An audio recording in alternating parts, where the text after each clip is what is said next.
দেখেন মেগাস্টার শাকিব খান যখন national award পায় তখন আসলে এই আফরানের শো পয়দাও হয় নাই। শুনতে খারাপ লাগলে এটাই বাস্তবতা। যদিও এখানে আমাকে বলতে পারেন যে হৃদয় ভাই আপনি একজন মুভি রিভিউয়ার, কিন্তু আপনি আসলে এই ধরনের কন্ট্রোভার্সিয়াল কথাবার্তা কেন বলছেন? আসলে সোশ্যাল মিডিয়া যা চলছে সেখান থেকে এই ধরনের কথাবার্তা বলা আমার কাছে মনে হয় যে অতীব জরুরি হয়ে পড়েছে। শাকিব খানের ফ্যান এবং নিশু ফ্যানরা যে ক্লাশ করছে সেখানে আসলে সাকিবিয়ানদের যেভাবে আসলে প্রত্যেকটা সাইড থেকে দাবানো হচ্ছে, আমার কাছে মনে হয় যে আমার সাকিবিয়ানদের সাইড থেকে একটা স্টেপ নেওয়া উচিত। কারণ আমাদের ইন্ডাস্ট্রির যত বড় বড় ফেসবুক পেজ রয়েছে, বড় বড় সাইট রয়েছে, ম্যাক্সিমাম সাইডই নিজেদেরকে সুশীল দাবি করে এবং নিজেদেরকে আসলে এমন একটা দাবি করে যে আসলে তারাই সমস্ত কিছু। শাকিব খানদের মানে শাকিব খানের বিপরীতে তারা এরকম একটা ব্যাপার স্যাপার তারা তৈরি করে ফেলেছে। তো সেইখান থেকে আসলে সাকিবেনদের পক্ষে আমার আসা উচিত বলে আমি মনে করি এবং সেইখান থেকে আসলে এই ভিডিওটা করা হচ্ছে। গতকাল থেকে বিভিন্ন গ্রুপে, বিভিন্ন ফেসবুক পেজে দেখতেছি একটা কথা আসছে যে আহ, শাকিব খান কি কখনো ধরে দেখেছে জাতীয় চলচ্চিত্র পুরস্কার কেমন, বা এরকম একটা ব্যাপার যে নিশুকে শাকিব কল করছে, মিম বানিয়েছে যে ভাই ন্যাশনাল অ্যাওয়ার্ড দেখতে কেমন হয়, ওটা ধরে দেখতে কেমন হয়। তো নিশু বলতেছে তুই এখন রাখ, আমি ন্যাশনাল অ্যাওয়ার্ড নিয়ে ব্যস্ত। তো এরকম একটা ব্যাপার ব্যাপার দেখতেছি এবং এই নিয়ে নিশু ফ্যানদের গ্রুপ সব বাইরের বিভিন্ন গ্রুপেও আলোচনা হচ্ছে। তো আমি বলতে চাই ভাই, এই যে মজাটা করছেন এই মজাটা অন্য কারোর সাথে করলে ভালো হইতো। কারণ শাকিব খান যখন জাতীয় চলচ্চিত্র পুরস্কার পায় না তখন আপনাদের নিশু পয়দাও হয় নাই। নিশুর ক্যারিয়ার শুরু তো ভাই জুম্মায় জুম্মায় 4 দিন হয়েছে। তার আগে নিশু ভালো কাজ করেছে বাট ওই রকম হাইলাইট ছিল না। রিসেন্ট টাইমে এসে এসেও নিশু হাইলাইট হয়েছে। এমনটা না যে আমি শুধুমাত্র শাকিব খানের সিনেমায় দেখেছি, বাংলা ইন্ডাস্ট্রি সিনেমা দেখেছি, আমি নাটকও দেখেছি।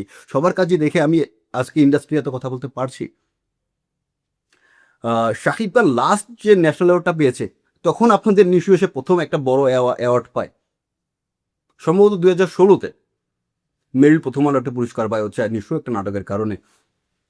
সে বছরও শাকিব খান আসলে ন্যাশনাল অ্যাওয়ার্ড পায়। আর সে বছরে একটা না দুইটা না, চারটা নাম্বার, 4 নাম্বারের ন্যাশনাল অ্যাওয়ার্ড পায় শাকিব খান। 2010 সালে একটা পায়, 2012-তে একটা, 2015 একটা, 2016-তে একটা, যদি আমি ভুল না করি। তো যেখানে যে মানুষটা অলরেডি নিশুর ক্যারিয়ারের শুরুতেই, যখন নিশু নিশু হয়ে উঠছে সেই শুরুতেই 4টা অ্যাওয়ার্ড দিয়ে বসে আছে, সেই লোকরে বলতেছেন যে ন্যাশনাল অ্যাওয়ার্ড দেখতে কেমন? মানে চিন্তা ভাবনা করে কথাগুলো বলতেছেন।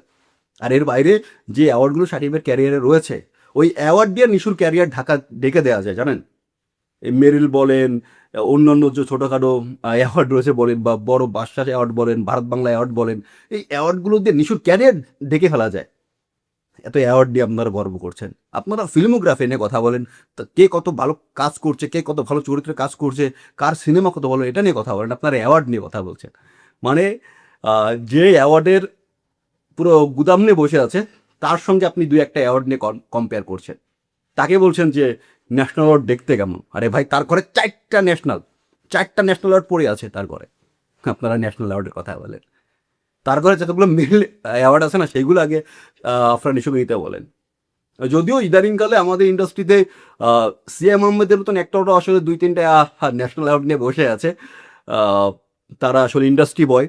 আমি এর আগেও বলেছি সিএমকে আমি পছন্দ করি আর না করি সেটা পরের কথা, কিন্তু সিএমকে ইন্ডাস্ট্রি যেভাবে পুশ করছে পুরো ইন্ডাস্ট্রি বয় হিসেবে তাকে পুশ করছে এবং ইন্ডাস্ট্রি চাচ্ছে যে সিএমকে পরবর্তীতে একটা বড় স্থানে নিয়ে যাওয়ার জন্য।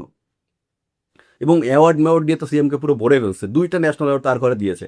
তো সেখান থেকে এই যে চরকির বান্দা আফরান নিশো এর ঘরও 2-3টা অ্যাওয়ার্ড যাচ্ছে। তো অ্যাওয়ার্ডের তো কোনো কমতি এখন আর তাদের হচ্ছে না। আর শাকিব খানের আসলে অ্যাওয়ার্ড ট্যাওয়ার্ড যা পাওয়ার পাওয়া হয়ে গেছে, সে এখন ভালো কাজ দিতে চায়।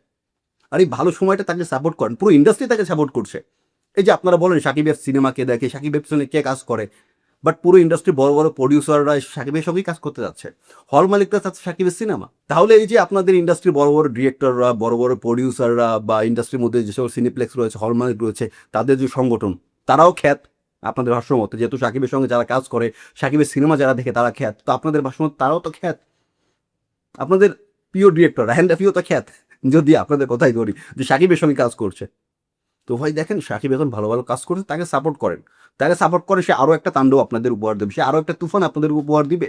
আমাদের ইন্ডাস্ট্রিতে আসলে এখন পর্যন্ত এমন কোনো স্টার আসে নাই, সে নিশু বলেন, সিয়াম বলেন, রোশান বলেন, বাপ্পি বলেন, আফরান আরিফিন শুভ বলেন, যারা আসে না সাকিবকে টপকায় যাওয়ার মতন এখন পর্যন্ত কেউ আসে নাই।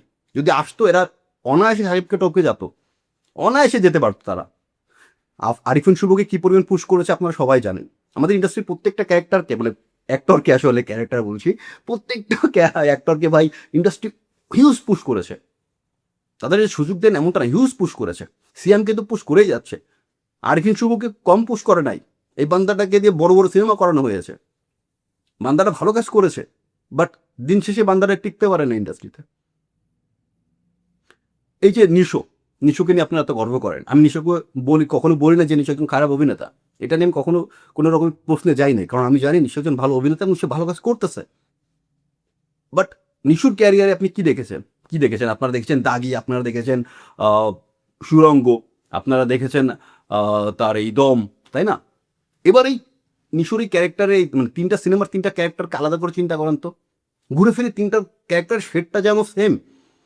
একটা একদম ডাউন একটা ক্যারেক্টার, আন্ডারডগ একটা ক্যারেক্টার, লাস্টে যে ব্লাস্ট করছে। ব্যাপারটা তো এরকমেরই, সেটা আপনার দাগের ক্ষেত্রে দেখতে পারেন, সেটা সুরঙ্গের ক্ষেত্রে দেখতে পারেন, সেটা দমের ক্ষেত্রেও দেখতে পারেন। তিনটা আলাদা গল্প হলো, ক্যারেক্টারটা সেই ডেভেলপমেন্ট একই হচ্ছে, সে আলাদা ধরনের কিছু যাচ্ছে না। সে আলাদা কিছু করুক এবং চরকির ঘরের বাইরে যেয়ে কিছু করুক, তখন দেখতে পারবো নিশুর দম কত। নিশুর দমটাও তো দেখতে হবে, তাই না? তা নিশুর দম কত সেটা দেখতে গেলে নিশুর যে সেফ জোন, তার যে জোনটা, যে জোন সে খেলতে পারে, সেই জোন থেকে বাইরে গিয়ে তাকে একটা খেলা দেখাইতে হবে যে দেখো আমি এই জোনটাও পারি। সেই জোনে যাক, চোরকির হাউস থেকে বাইরে একটা কাজ করুক, তারপরে দেখা যাবে আসলে নিশুর জোর কত। বাট এই মুহূর্তে যে অ্যাওয়ার্ডের জোর দেখাচ্ছেন, এই অ্যাওয়ার্ডের জোরে আপনারা টিকছেন না। তো ভাই বাস্তবতা মেনে নেন। এটা নিয়ে আলোচনা করলে আরও 2-1 ঘন্টা আমি বকবক করতে পারবো, ঠিক আছে? তো আমি চাই না আপনাদের অযথা সময় নষ্ট করতে, আর আপনারা অযথা এরকমের অ্যাওয়ার্ড নিয়ে মারামারি করেন না। ভালো কাজকে সাপোর্ট করেন, ইন্ডাস্ট্রিকে সাপোর্ট করেন, একটা সময় ইন্ডাস্ট্রি আপনাদেরকে ভালো ভালো সিনেমা প্রোভাইড করবে। জাস্ট এতটুকুই বলার ছিল। যদি আপনাদের কোনো মতামত থাকে কমেন্ট জানাতে পারেন, কমেন্ট সেকশন ওপেন রয়েছে। বাকি কথা হবে অন্য কোনো ভিডিওতে। সেই পর্যন্ত ভালো থাকেন, সুস্থ থাকেন এবং ফিল্ম স্টকসের সঙ্গে থাকেন।